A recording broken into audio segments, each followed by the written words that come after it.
Hello and welcome to another episode of Curl Up with Cathy. Today in the Treehouse, I have an author who I've been friends with for some time. She's just published her 6th book, and I'm delighted to welcome to the Treehouse Bella Osborne, and she's going to appear on my screen. And here we are. Hi, Bella. Hi, Cathy. Thanks for having me in the Treehouse. Well, I'm glad we actually finally got over our technical difficulties. Don't tell anybody that. And it was all my fault. I'm going, try something else. It's all me. Sorry. We're here now. That's what matters. Yeah, we're here now. We have met at various things over the years. Mostly parties. It is mainly parties, to be fair. Yeah, which is great, or book launches or that sort of thing. Yeah. Which is the lovely thing about our industry, isn't it? Is that although we work in very isolated terms, really on our own and head down, the industry does do a good job, I think, of getting us together. Whether that be through our publishers, through our agents, or at do's like the Romantic Novelists Association, various parties, which is where I usually see you. It is, yeah, and we like to support those things because that's a good thing to do, isn't it? It is, and it's just nice to be part of that network, isn't it? Very much. Yeah. And like you say, we don't get out much, so when we do, it's really nice. Have you ever met an author that you've been a bit starstruck at meeting? Yes, my worst was Jill Mansell, because I adore Jill. I mean, I still get that sort of. Because everything she's written, I've read everything she's written, and I think she's just absolutely brilliant. So yeah, I think I still get that a bit with Jill. Yeah. So a couple of years ago at one of the conferences, I was coming into the building, and when I was coming out, Jill was coming in, and she went, "Oh, Bella!" and she threw her arms around me. I was like, "Oh, she knows who I am." I was like beside myself. I was. Yeah. And obviously like Katie and Katie Fforde. Yes, Katie Fforde. So the first time I met Katie Fforde, I'd just had a one-to-one with Charlotte Ledger from Harper Impulse, and she told me that she loved my story, which was my first book. Mm-hmm. And I then rang my husband, and then I really, really needed to go for a wee, so I dashed to the loos, and I was drying my hands, and there was Katie Fforde, and she went, "Oh, you've got a little star on your badge," because it was my first conference. And she said, "Oh, you're having a good time." So we came out of the toilet, and I started telling her about the one-to-one I'd had, and I was so excited, I started jumping up and down on the spot. And Katie is looking to me, and she's trying to read my badge. She's going, "Well, that's lovely." What a numpty. I was, dear, oh dear. So I've just been joined in the treehouse by the dog. Hey. Pearl. Do you want to get on screen? There she is. Oh, look. Hello. Look, she can smell something, I think. You're looking for food? Well, there's no food in here. Well, there shouldn't be. But I know what she's going to do. Any second now, she'll jump on my lap because she quite likes to be as close as possible. No. Oh, yeah, here she comes. So, Bella, let's talk about your new book, because I think you've got this one's been only out less than 2 weeks. So I'm going to put a picture of it here so you can tell us all about it. Fab. Oh, look at that. It's clever. That's clever. I know. Oh, look, here we go. Pearl's come to look as well. Yeah. So tell us about Meet Me at Pebble Beach. So my latest book, it's the story of Regan. So Regan's a very laid-back character. She takes everything in a stride. She doesn't really worry too much about anything, but it means she's quite sort of lackadaisical. And she's got a friend who's a real high flyer and has an amazing lifestyle. So she buys a lottery ticket on a whim and puts it to one side, and she draws up a list of what she'd do if she won. And she's got friends at work, and there's a colleague that they sort of mess about with. They prank each other and do silly things like that. And then one morning she comes in on a Monday morning, and he's jumping up and down, says, "You need to check your ticket." So she checks the lottery ticket, and the numbers match, £10 million. So she dumps her useless boyfriend. She has a boss where he can stick his crummy job, and she walks out only to find out that it was all a prank. She's not won a penny. So it's then, what does she do? All she's got is her box of stuff that she walked out with. She's basically homeless, and she's got the list that she drew up of what she would do if she won. So it's a case of her then moving forward and seeing if she can rebuild her life. That's it, and it's all set in Brighton. Oh, So, okay. And are there any characters in there that have appeared in previous books, or is it completely standalone? No, this is completely standalone. Yeah, it's a whole new story. Right. And has this been published in 4 ebook serial parts as well? It has, yeah. So that's what I tend to do with mine. So, and yours, as you led the way with that with that process. Yeah. Wow. So you did. Oh, you did, absolutely. So yeah. So 4 parts first, and then the whole book was out on the 28th of May, out in ebook, paperback, and audio. Yeah. Audio as well. Brilliant. Yeah, brilliant. Oh, well, I really like the sound of that book. Actually, a friend of mine told me something a little bit similar to that had happened to that. Had you heard of something along those lines of someone being pranked?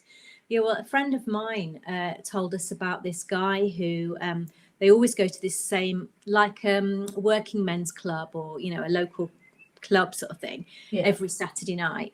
And they'd pre-recorded the lottery results from the previous week, and you know, sort of, and the wife had got the ticket and everything, and so they played it, but it was obviously, he's thinking it's this week's numbers, but it isn't. It was last week's. So he just said, and they were like, "Oh, fantastic, you've won!" And he got up and he said, "I absolutely hate you. I've been sick of you, my wife." He says, "Right, I'm leaving you, my wife, and I hated all your family, so I'm off." And then and everyone was like, it was only a prank.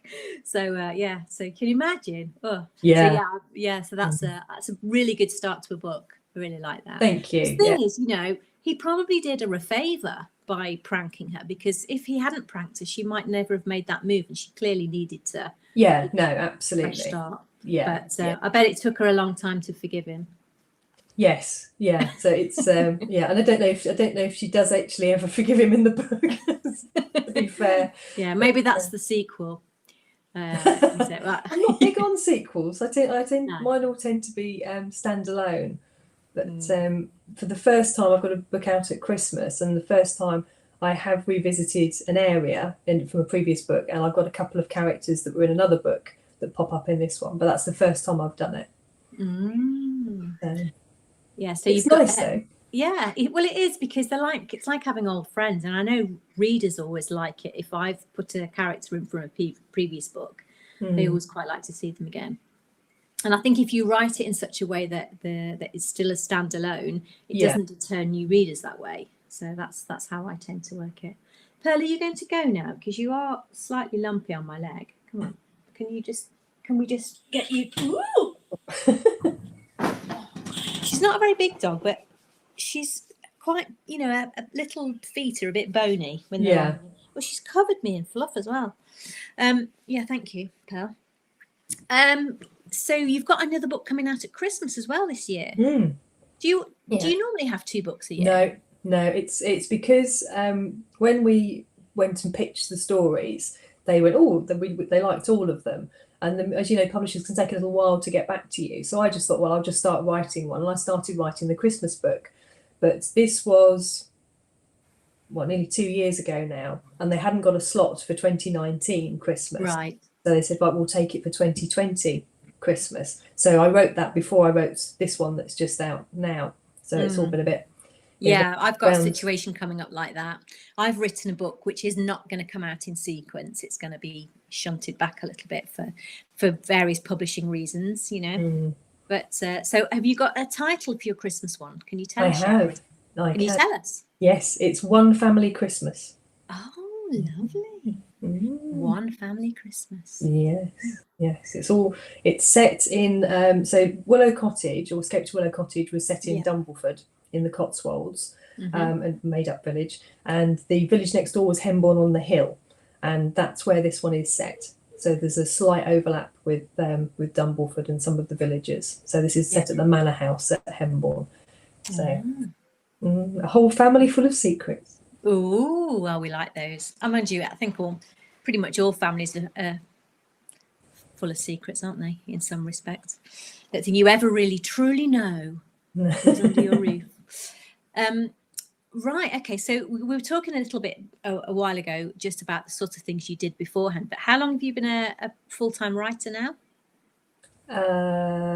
About 18 months. So yeah. Oh, really? Not that Yeah. long then? No. So October 2018 I Yeah. stopped. Gosh.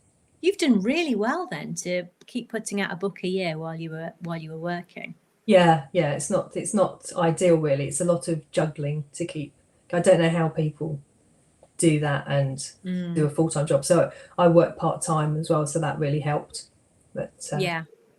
and the idea was that when I gave up, I'd focus on the days I worked in the office. I'd work on books and then I'd have time off. It's not really worked out. No, that it doesn't, way. does it? No. You just seem to fill that extra time, don't you? Yeah, that is completely true. Yeah. So are you writing now, Bella?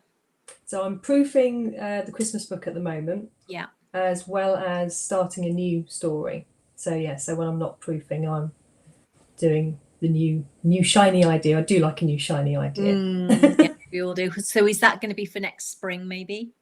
Yeah, hopefully next summer. So excellent. And how have you found writing and during? Well, I suppose you haven't actually been writing new stuff, have you? If you've been editing, have you had to do any writing at all during lockdown? Only the last couple of weeks I've started to do a bit. Yeah, and it's been quite nice to escape into, really, because you just sort of disappear into your own world, don't you? So you're not really you shut out the real world and just disappear where everything's normal and people can touch each other and walk along next to each other, and that's just lovely. Yeah, I had the first couple of months of lockdown, I just could not contemplate fiction at all. I just couldn't do it. I couldn't even particularly read. I just wasn't reading. No, I just was, I think, so uptight about everything and working out what to do about things and worrying about parents getting food and things like that, that it took away all my ability to think. But I've just started now putting a few, and I'm only making myself write a short amount a day, but I am just starting to write again now, because you sort of think, well, at some point, this could go on forever, couldn't it? At some point. Well, that's it. Yeah, we just don't know how long, do we? So are you writing something new, or are you picking up something you've started? Yeah, I'll be writing something for next year, but I've already got a book in the pipeline, so that we're going to postpone. So right. So yes, and I've got my new serial that will start this summer called My Kind of Happy. Oh, lovely. Nice title. Yeah, I quite like that. I'm a bit different. Yeah. Jolly good. And so you've got, so this one's called Meet Me at Pebble Beach. The next one's called One Family Christmas. And then who knows what next year's is going to be? Don't know. How do you do that? Do you come up with the title first, or what's your writing inspiration? How do you go about a new book? So I think titles, I have a working title, but then it's usually with the publisher as to what it ends up being called. And certainly that was the case with this one. A couple of times we've had the title at the start. So we did with Willow Cottage and Ottercombe Bay. Because we had the setting, we had the titles. So it's different each time, really, to be honest. It's not really set in stone. And I guess I have lots of ideas swimming around, and it's which one you sort of hook really in and think, that one's got legs. I usually find while I'm trying to finish off one book, the new shiny idea comes and annoys me. Yeah. While I'm like, no, because I need to finish this. And they're like, no, look, new characters, look at me, I'm interested. And it's really hard because you're like, I want to find out more about them, but you can't because you've got to finish what you're doing. So how do you go from, so when I start, I've usually got a setting in mind, and then I create the characters and the conflict and everything from there. So for example, a vintage summer, I knew it was going to be set on a vineyard, and then I had to come up with a story to fit that. How do you do that? Do you come up with a set of circumstances, or a setting, or a character? It's usually character first. So usually a character bowls in and just takes over. So it's usually, and they usually come in fairly fully formed as a person. So that's usually my starting point. And then I think other things that have already been brewing sort of come to the fore, and you go, so what's the story? And then you kind of, it links up with things that you've already thought about. So you think, okay, so that's your story, and you sort of hook that onto that character, and then the plot develops from there. And I'm a huge planner, so there's nothing I love more than a post-it note, really. It's it gives my life meaning. I don't really use post-it notes at all. I use a whiteboard, 2 whiteboards, because I love my whiteboard so much. When I got one, that I couldn't bear to rub anything off, so I just had to buy a new one, 3 times the size. And I get very upset when I had to rub anything off. And then I use index cards, and I move my index cards around. So so that works the same. So yeah, I'm a planner. So this is the one I'm writing at the moment. Yeah, that's my little post-its. But before I get to that, there's usually character bios and a bit of background information, and I have a file for each where I just jot down stuff, like little bits of scenes and little ideas that I've got. So I have sort of a good melting pot of stuff to get me started. So do you, before you actually put pen to paper, as it were, or fingers to keyboard, do you know what your entire story is? Yeah, the whole thing, and it's all mapped out. It doesn't mean it goes exactly to the plan, because characters have a way, don't they? Yeah. I know. Before I was really properly writing, I thought when you heard authors go, "Oh, well, the characters have a mind of their own," you just think, "But you've created them. How can that possibly be?" But they do, and they do. And they say and do things that make you go, "Oh, okay, that's why you've done it, or that's why you're like that." And then that informs the next bit, or you have to go back and change stuff. So they do mess you about a bit. Yeah, they do. Because you think you know them when you start, but actually when you get into it, you think you really know them. Which I know sounds really odd to my family, that they can't understand why I don't know things about them. That I say, "Oh, guess what? This is from you. It's you." Yeah, does sound really odd if you're not used to it, but there you go. Yeah, I think that's why, like you said before, about when we get together, it's really nice to get together with other writers, because only other writers really understand what it's like and what's going on in your head. Yeah. It is a very strange thing that we do. It isn't really very normal. No, just making up stories. No, it's nice though. Yes, it's great fun. Yeah, great fun. And all the things you get to do in the name of research. Great. Yes. So this afternoon I'm going to watch Netflix, because it's all research. Yeah, absolutely. Very important research. You do do you find you analyze things a bit more? Do you find all the time? Yeah, all the time. And in that first 10 minutes of a program, when all the little traps are being laid, and you sort of think, "Oh yeah." And my family will go, how did you know that? So I just could tell. It's a bit annoying, actually. Well, you kind of spoil it for yourself, don't you? But you're sort of looking for that inciting incident. You're sort of listening to it with 3-act structure in mind, aren't you? Or watching it, whatever. Yeah, and you go, "Oh, midpoint twist, there we go." Yeah. Love it. Oh, well, listen, it's been lovely to talk to you. I wish you all success with Meet Me at Pebble Beach. I'm sure it'll be exactly the sort of read we want for this summer, when we can't actually get to beaches. Well, not all of us. And best of luck with the Christmas book when that comes out. Look forward to seeing the cover. Thanks, Cathy. Thanks for having me. It's been lovely. Oh, you're welcome. Right, I'm going to say goodbye now. Thanks again, and I'll speak to you soon. Take care. Thanks. Take care. Bye. Bye-bye. Oh, Bella Osborne there. Lovely to talk to her. And I can't wait to see what's the cover of a Christmas book, because I love a Christmas cover. I don't know about you. Anyway, join me again soon. We'll be talking to lots more of your favourite authors. Thank you. Bye.